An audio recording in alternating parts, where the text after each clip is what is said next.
ഇത് കണ്ടില്ലേ? ഇത് ഇന്ത്യ എന്ന മഹാരാജ്യത്തിൻ്റെ ഇരട്ടമുഖം. അതായത് ഈ കാണുന്ന ഫോട്ടോയിൽ കാണുന്ന താഴത്ത് കാണുന്ന ആ ചെറുപ്പക്കാരെ കണ്ടില്ലേ? അവരെ പോലീസ് വളഞ്ഞിരിക്കുകയാണ്. ഇവരെ പോലീസ് അറസ്റ്റ് ചെയ്തിരിക്കുകയാണ്. കാരണം മുകളിൽ കണ്ടില്ലേ? ഈ മുകളിൽ ഇരിക്കുന്നവർ താഴെ കാണുന്ന ആ ഫോട്ടോയിൽ കാണുന്ന ആളുകൾ തന്നെയാണ്. ഇവരെ അറസ്റ്റ് ചെയ്തിരിക്കുന്നതിൻ്റെ കാരണം നോമ്പ് തുറക്കുന്ന സമയത്ത് ഒരുമിച്ചിരുന്ന് ഭക്ഷണം കഴിക്കുന്ന ഒരു കാര്യമാണ് കണ്ടുകൊണ്ടിരിക്കുന്നത്. വഞ്ചിയിൽ ഒരു വള്ളത്തിൽ ഗംഗാ നദിയിൽ കൂടിയാണ് ഇവർ പോയിക്കൊണ്ടിരിക്കുന്നത്.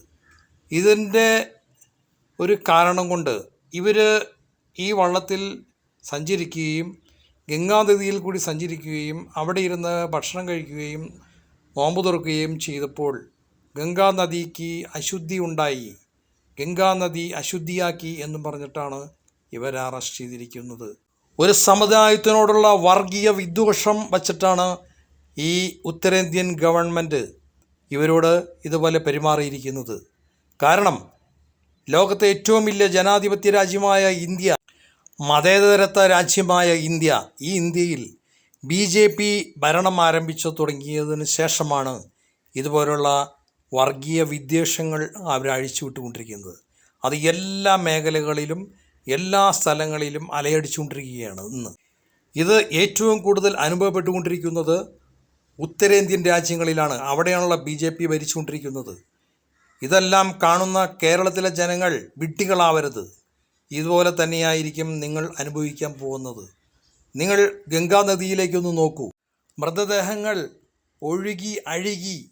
ഒഴുകി നടക്കുന്ന ഈ ഗംഗാനദി ഇതുപോലെ മാലിന്യം വലിച്ചെറിയുന്ന ആചാരങ്ങളുടെ ഭാഗമായി എത്രയോ മാലിന്യ കൂമ്പാരങ്ങളാണ് ആ നദിയിലുള്ളത്. അതൊന്നും ഗവൺമെൻറ് നോക്കുകയോ അതിനൊരു പ്രശ്നം ഉണ്ടാക്കുകയോ അതിന് ഒരു ബദലായ മാർഗം സ്വീകരിക്കുകയോ ഇതുപോലെ ചെയ്യുന്ന ആളുകളെ അറസ്റ്റ് ചെയ്യുകയോ ഒന്നും ചെയ്യുന്നില്ല. പക്ഷേ മുസ്ലിങ്ങളായ കുറച്ച് ആളുകൾ വളരെ ശുദ്ധിയോടുകൂടി ഒരു വഞ്ചിയിൽ ഒരു വള്ളത്തിൽ അവർ വളരെ ഭംഗിയായി ഡ്രസ്സ് ധരിച്ച് തൊപ്പി വെച്ച് ഒരു വഞ്ചിയിൽ ഒരു വെള്ളത്തിലിരുന്ന് നോമ്പ് തുറന്നുകൊണ്ട് യാത്ര ചെയ്തുകൊണ്ടിരിക്കുകയാണ്. അത് കണ്ടപ്പോൾ അവിടുത്തെ ഗവൺമെൻറ്റിന് സഹിച്ചില്ല. അവർ വേഗം പ്രഖ്യാപിച്ചു അവരെ അറസ്റ്റ് ചെയ്യണം. അവർ മുസ്ലിങ്ങളാണ്, ഇവർ ആ നദിയെ അശുദ്ധിയാക്കി, അതുകൊണ്ട് അവരെ അറസ്റ്റ് ചെയ്ത് ജയിലിലടക്കണം എന്ന് പ്രഖ്യാപിക്കുകയാണ്. നിങ്ങളൊന്ന് ആലോചിച്ച് നോക്കൂ. ഇതുപോലുള്ള മതവിദ്വേഷങ്ങൾ അഴിച്ചു വിട്ടുകൊണ്ടിരിക്കുന്ന ഈ ഗതികേട് നമ്മുടെ ഈ കൊച്ചു കേരളത്തിന് വേണോ?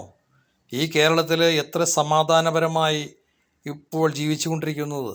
ഇടത് ആയാലും വലതായാലും ഇവിടെ ഭരിക്കുമ്പോൾ അവരൊന്നും ഇതുപോലെ വർഗീയമായ പ്രവർത്തനങ്ങൾ നടത്തി ഇതുപോലെ മറ്റുള്ള മതങ്ങൾക്ക് എതിരെ പ്രവർത്തിക്കുന്ന ഒരു കാര്യങ്ങൾ ചെയ്യാറില്ല. ഇപ്പോൾ അടുത്ത കാലത്ത് ശബരിമലയിലുണ്ടായ ചില പ്രശ്നങ്ങൾ അത് LDF ഗവൺമെൻറ് ഉണ്ടാക്കിയതാണ്. ഒരിക്കലും കോൺഗ്രസ് ഇങ്ങനെയുള്ള കാര്യങ്ങളിലൊന്നും മറ്റുള്ള മതങ്ങളുടെ ഒരാചാരങ്ങളിൽ ഇടപെടുകയോ മറ്റുള്ള മതങ്ങളെ ഉപദ്രവിക്കുകയോ അവരുടെ ആചാരങ്ങൾക്ക് ലംഘനം ഉണ്ടാക്കുകയോ ചെയ്യാറില്ല. മതങ്ങളുടെ ആചാരങ്ങൾ മറ്റുള്ള മനുഷ്യർക്ക് ബുദ്ധിമുട്ടുണ്ടാക്കിയില്ലെങ്കിൽ അത് അവർക്ക് തുടരാം എന്നുള്ളതാണ് കോൺഗ്രസിൻ്റെ നിലപാട്, അല്ലെങ്കിൽ UDFൻ്റെ നിലപാട്. പക്ഷേ ഇതൊന്നും വകവയ്ക്കാതെ ഇവർ ചെയ്യുന്ന കാര്യങ്ങൾ കണ്ടില്ലേ നിങ്ങൾ? ഇതുപോലെ BJP നമ്മുടെ കേരളത്തിൽ ഭരിച്ചാൽ ഇവരുടെ പോലീസിനെ ഉപയോഗിച്ച് മറ്റുള്ള മതങ്ങളെ ആക്രമിക്കുകയും അവരെ എന്ത് കേസെടുത്തും അവരെ ആക്രമിച്ച് അവരെ ഒതുക്കും എന്ന് പറഞ്ഞാൽ അവർക്ക് സ്വതന്ത്രമായി ഒന്നും ചെയ്യാൻ പറ്റാത്തൊരവസ്ഥയിലേക്ക് കൊണ്ടുവരും.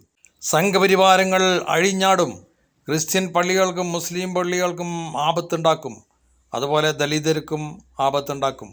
ഇവർ സവർണ മേധാവിത്വത്തിൻ്റെ കീഴിൽ അഴിഞ്ഞാടിക്കൊണ്ടിരിക്കും. അത് സുരേഷ് ഗോപിയുടെ സംസാരത്തിൽ തന്നെ നിങ്ങൾ കേട്ടിട്ടില്ലേ? തമ്പ്രാക്കന്മാരുടെ രീതിയിലാണ് അദ്ദേഹം സംസാരിച്ചുകൊണ്ടിരിക്കുന്നത്. അപ്പോൾ ഇതൊക്കെ നമ്മൾ മനസ്സിലാക്കാതെ ഈ ഇടതും വലതും ചെയ്യുന്നത് കണ്ടില്ലേ എന്ന് പറഞ്ഞുകൊണ്ട് നിങ്ങൾ ഇവരെ വിജയിപ്പിച്ചു കഴിഞ്ഞാൽ നമുക്ക് ഹിന്ദുവും മുസ്ലിമും ക്രിസ്ത്യാനിയും തോളോട് ഒരുമിച്ച് നിന്ന് എല്ലാ വിദ്യാലയങ്ങളിലും ഓഫീസുകളിലും അതുപോലെ എവിടെയും നമ്മൾ ഒരുമിച്ച് നിന്നാണ് മുന്നോട്ട് പോയിക്കൊണ്ടിരിക്കുന്നത്. ഒരു സ്പർദ്ധയോ ആക്രമണങ്ങളോ ഒന്നും നമ്മൾ ഉണ്ടാക്കാറില്ല. എല്ലാവരും അവരവരുടെ ആചാരങ്ങളുമായി സ്വൈരവ്യവഹാരം നടത്തി മുന്നോട്ട് പോയിക്കൊണ്ടിരിക്കുന്നു.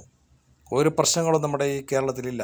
പക്ഷേ ഇവർ മതവിദ്വേഷം ഉണ്ടാക്കിക്കൊണ്ട് മറ്റുള്ള മതങ്ങളെ ഉപദ്രവിക്കുകയും പോലീസ് ഇപ്പോൾ ഏതെങ്കിലും പള്ളി പൊളിച്ചാൽ പോലീസ് സ്റ്റേഷനിൽ പോയി കേസെടുത്താൽ പോലീസ് BJP പറയുന്നത് മാത്രമേ കേൾക്കുകയുള്ളൂ.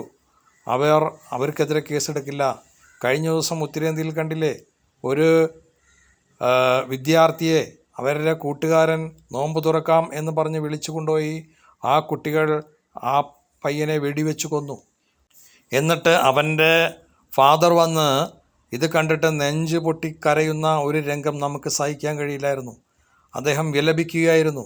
പക്ഷേ പോലീസ് വന്നിട്ട് അത് അന്വേഷിക്കാൻ വന്ന പോലീസ് ആ കുട്ടികളെ ഈ വെടിവെച്ച് കൊന്ന ആ കുട്ടികൾ അവരെ വിളിച്ച് ഉപദേശിച്ച് വിട്ടതല്ലാതെ അവർക്കെതിരെ ഒരു നടപടിയും ആ തോക്ക് കൊടുത്ത ആൾക്ക് പോലും ഒരു നടപടി എടുക്കാതെ അവർ തിരിച്ചുപോയി. കാരണം അവിടെ ഭരിച്ചുകൊണ്ടിരിക്കുന്നത് BJP ആണ്. ഈ കൊന്നത് മറ്റേ BJPയുടെ ആളുകളിൽപ്പെട്ട ആളുകളുടെ മക്കളായിരുന്നു.